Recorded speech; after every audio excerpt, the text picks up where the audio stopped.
Mưa nhẹ rơi, tiếng mưa như tiếng lòng anh. Bao giọt mưa, bấy nhiêu tâm tư trong lòng. Biết bao lâu đường nhân duyên chúng ta tương phùng, thì anh xin nguyện yêu em đến khi bạc đầu.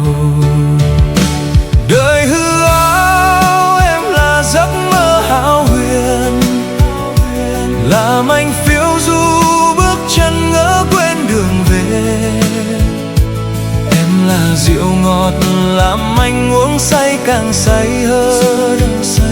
Cả cuộc đời này tiếng yêu chỉ trao mình em.